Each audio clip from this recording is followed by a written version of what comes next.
Anthony's locations, like I said, I've been to both of them. They're great spots up there, and you've got 2 areas covered. Next, we got to tie this all in, and I'm going to bring in Nicole from Gasbarro, who's going to provide us some history and some of her recommendations and thoughts on what wines go well with bread and cheese. I'll set up some glasses when we get ready for her. Hey! Hi, Rick. How are you? I'm well, thanks. How are you today? Good. Happy Valentine's Day. You Nice too. to see Thank you so much for having me. Of course, I'm going to have to slide right over into here. Wow, we got nice, 4 nice things. Slide right back here for me. Oh. There you go, because you're going to go right over to here. All right, so this is the end part of it, and I always try to save the wines to the end because that way I'm not going too crazy in the beginning. And I've been eating cheese and bread all along over here already.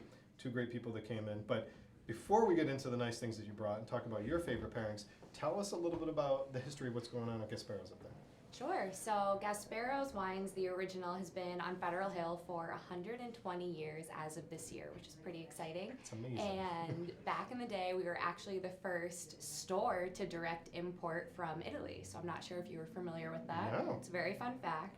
And we were bringing in all of our own product back in the 20s and the 30s during Prohibition. And this is something we've really continued to do to have a very substantial Italian selection that's unique, things you can't find anywhere else in the US, but we do also have wines from all over the world. So it's definitely a one-stop shop for all things wine. And you've been a staple up on Federal Hill for an incredibly long time. I mean, since I think it was 1930s in that range that you ended up on Federal Hill, and have been up there ever since. So we've moved around actually on Federal Hill. 2 spots, right? 2 locations. So we have been there for about 120 years. Originally we were down further towards, I guess there's a 7-Eleven there now. That's a really horrible reference, but if you're familiar with the area, you'll know where it is. We were down there, and now we're up next to Pane Vino.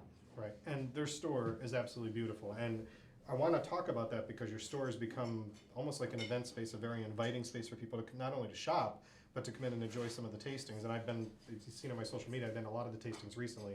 So I'm going to have you highlight some of those, but tell us about how the store is set up. Kind of paint a visual for people that haven't been up there because it's also become this tourist spot for people coming into the city. Definitely. So if you haven't been, check it out. But when you walk in, it is just really warm. We have chandeliers and warm wood fixtures, and you kind of feel like you're walking into someone's home, which is really special. We have a gorgeous wine cellar that features all of our 90 plus points wine right in front. And then if you walk towards the back, we do have a private event room. It fits about 18 people comfortably for a sit-down dinner. So it's really becoming a location where people can go and spend time and socialize. And it doesn't really have that liquor store feel. It's more of a boutique-y experience. No, I agree 100%. And the room that you're talking about, I think, I can't remember who your father said who did the room, but the panels in the room are all old wine cases, right? Mm-hmm. So my uncle actually did Your that. uncle, okay. He is our contractor, so we really are just a family business. And he took the lids from wine boxes and he paneled the entire wall. We have doors like that and tables. Doesn't really sound that cool, but if you check it out, I promise you'll like it. It's really impressive. It's absolutely amazing. It's got that historic feel to it because some of these were older wines, older vintages that had been out there. So it's really got this really comfortable, cozy, you feel like you're in a vineyard almost, with the style of how we set it up to do it. Definitely. So varietal-wise, you mentioned Italian wines, and I put up some great pictures of some of the Italian wines that you've had out there, and you've had some wonderful people come in to visit. Teo Costa is one of the guys that came in. Talk to us about that visit, because I found that this visit was a really cool thing that they did, and what they brought with them was special. So Sure. So we have close relationships with a lot of producers in Italy. We've traveled around and picked out our favorites. I brought them all today. And the producers actually came from Teo Costa, and they brought in a big prosciutto leg, so cured meat, and it's actually really not legal, but it's like fine. They went on the airplane, it was okay. Anyways, so they came in and they brought a chef and they cooked traditional Piemonte food and we paired it with their wine. And we actually hosted that one at Massimo, and everyone get a ticket and come and eat dinner, and we did it family style. So it's really about celebrating Italian culture and just trying new things. how many Italian wines do you think you get carried in the store overall, if you had to guess? Gosh, I don't know. Definitely over 500. Over 500 Italian wines. And the California section has grown massively recently, I think, under you guys with the stuff that you've done. So on the knowledge part of it, you've got a great team there, and this is some of the questions that I had is how people could come in and get educated. We're going to do part of that today, but you've also got a good team in place that is really familiar with the wines that are helping describe and letting people taste as they come in, right? Yeah. Go ahead, you're into Yeah, sure. So we have Tim and Ryan work in the store, and they're both so knowledgeable about wine, and they're really able to listen to the customers and see what they're in the mood for, or maybe you're cooking something special. We just had someone in today who's making surf and turf actually for Valentine's Day. In the store? Yep, coming in, wanted to buy some wine. So depending on what you're looking for, we have a whole team, and they are more than equipped to help you pick out something just right. Perfect.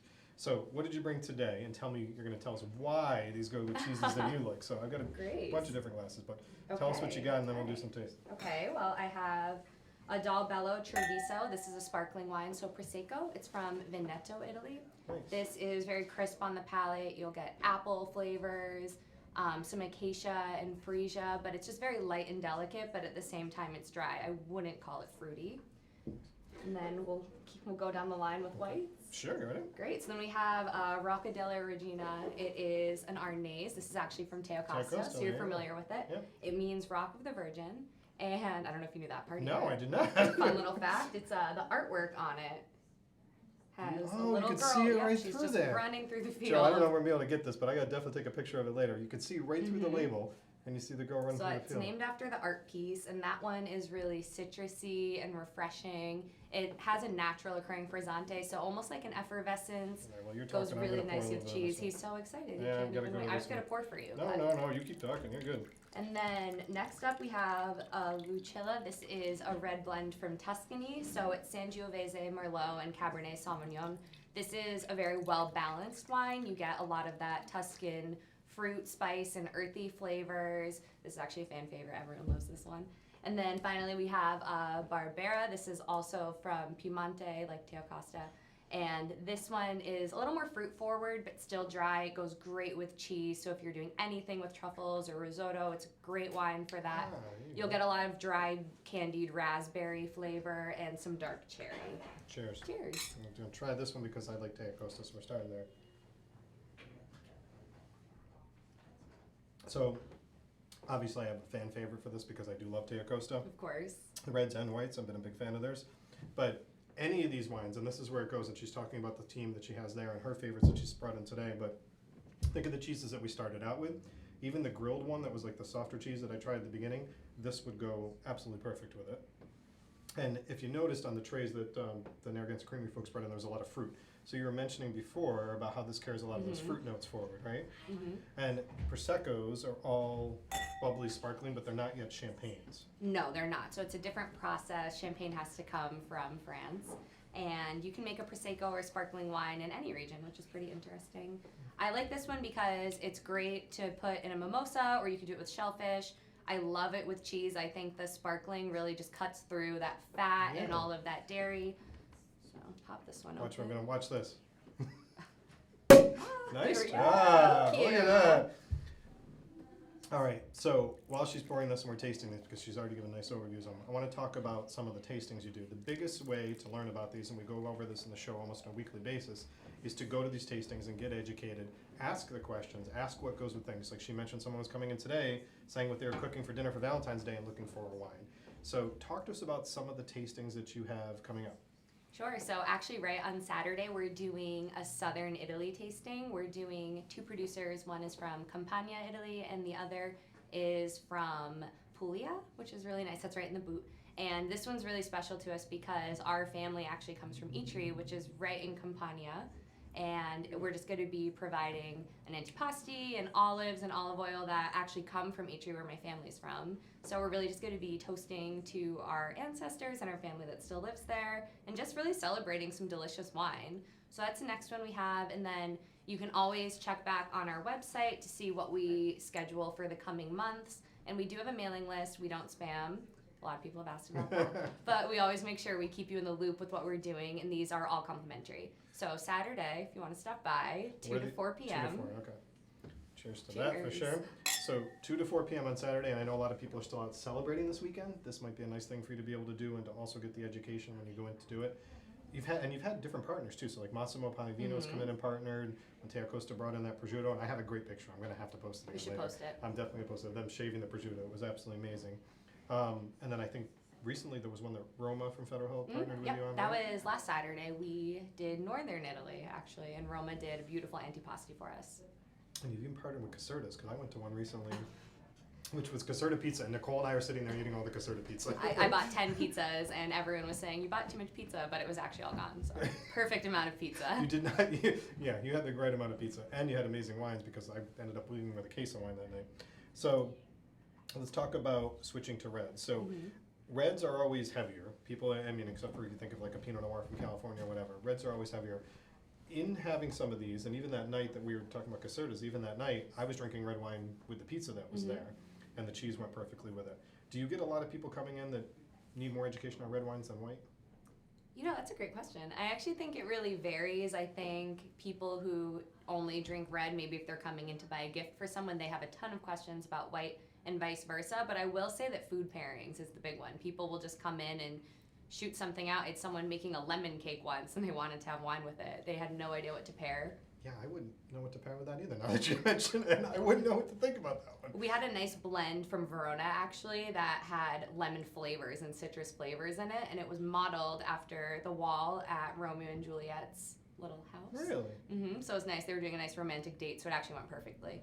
See, and it's funny that you bring that up. So it seems like every time I have a winemaker in or a wine owner, is that there's some historical context, some romantic story Of course. that's associated with producing these wines. So finding that out, and even if you wanted to go to Gasbarro's tonight to find something nice to end your Valentine's Day or technically get it started, you know, that might be something to find out, like this. With that in there. Yeah, I know it's hard to see, and I'm going to put a picture up later, but to find these fun stories, I know. Poor Joe's probably going to kill me after this because I keep moving things around. That's okay. All right, so now we got to the red. This one Perfect. was... This is the Lucilla. Lucilla, okay. Some people say Lucilla. Not really sure. Lucilla. All right. That.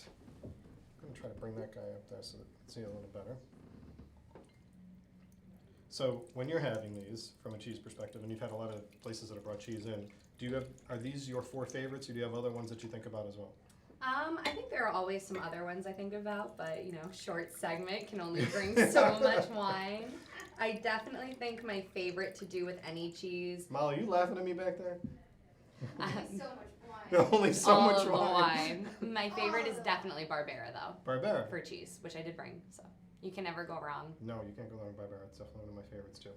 So I know a lot of you brought questions up to me about red wines and about trying to get educated and understand them better and the timing of the year to work on them. I want to say what many guests have already said behind, there's no wrong time to drink red wine. You can drink red wine in the summer, you can drink red wine in the winter, it doesn't matter. I have no prejudices, I go back and forth between when I drink both. But I think that going into your store and having the guys talk to you about it and educating you on it, especially Italian varietals. People seem to be more familiar with, or they think they're more familiar with California varietals, but Italian sometimes scares them because they don't understand the grapes or the differences in how it's made. But I think that most Italian wines seem to have some similarities to other wines people have tasted. Absolutely. I think it's all about knowing what you like. So let's say you know that you really like Pinot Noir from Oregon. If you're able to convey that to one of our sales associates, they can help you find something that you've never tried that you'll like just as much, probably more. That's really true. You mentioned the cellar when you walk in and it's got the 90 points wines that are all in there. How far back do some of those wines go? I mean, the vintages span a long time, right? They go back really far. So even just the other day, I found one from the 90s. So 1990, you found a vintage in there. So when going into that room, the guys again will help people walk them through an education if they're looking for a special bottle, that type of thing.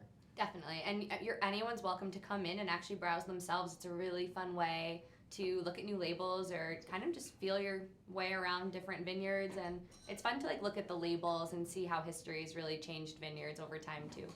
And the room that we talked about in the back, that's kind of, you said I think it's 18 people that the room could house. If someone wanted to throw their own tasting, if they want to do their own special event there and bring in food, is that something that can go through for you guys to plan through you, or how does that come together? Definitely. So I would be your go-to person for that, and we're able to accommodate most requests, which is nice.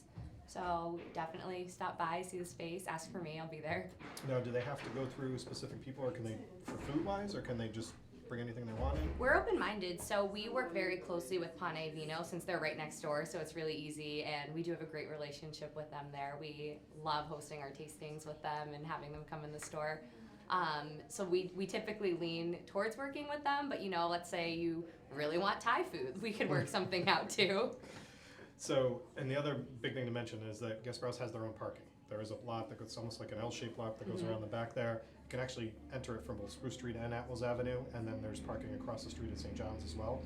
So people were asking me, that they hadn't been up to the hill in years as the parking situation changed. I can honestly tell you, this is nice because they have a lot. I can't tell you the parking situation on Federal Hill has changed because it goes back and forth. I don't want to be negative, but it hasn't really changed that much up on Federal Hill.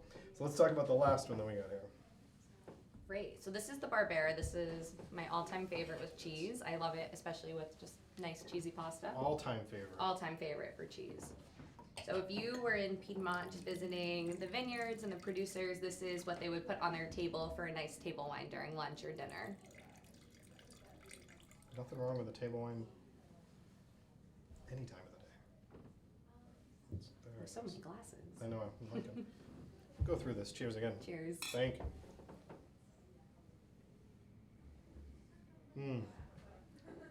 Okay.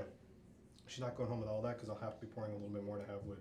Have to share with the staff. Yeah, I think we're going to get mobbed after we leave out here.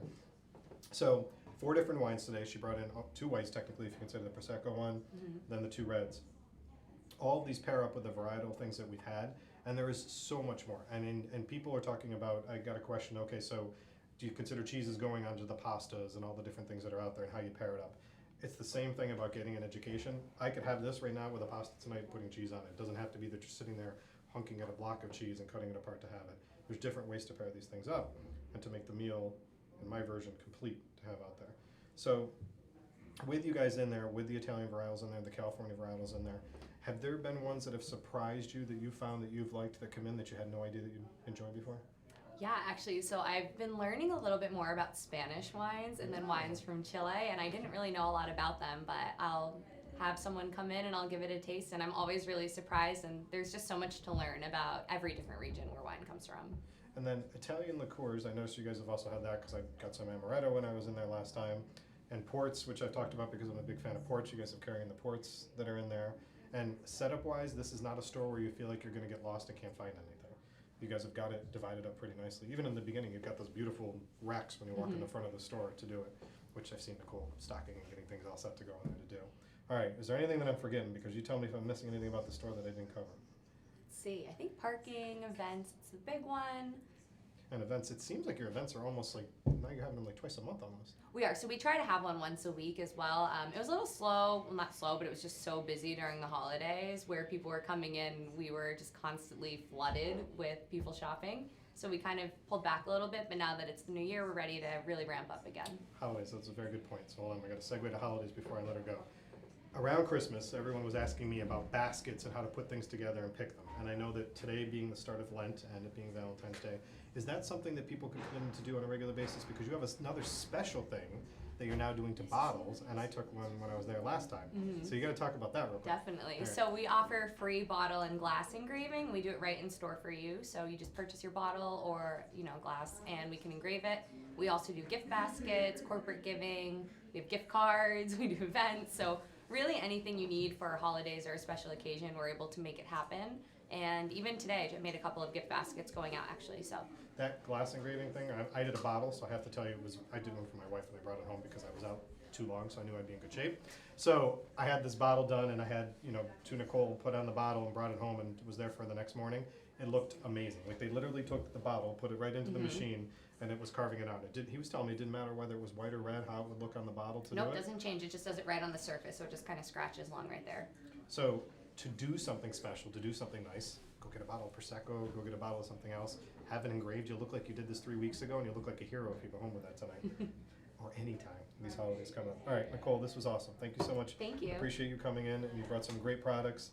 And we'll make sure that we put that prosciutto picture up, and I'll tag some other things as well to put out there. So thank you. Thank you so much for We'll having get this me. cleaned up for us in a second. The girls will help us get it out.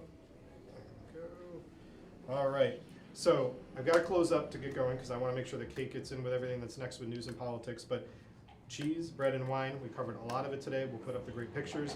I got to take a picture of Nicole before she leaves. I'll be eating some more cheese and some bread. But make sure that you check out each of these guys because everyone is local. We've been talking a lot about buying local and supporting local businesses. So thank you for joining me on The Taste today. I'm Rick Simone. Talk to you soon.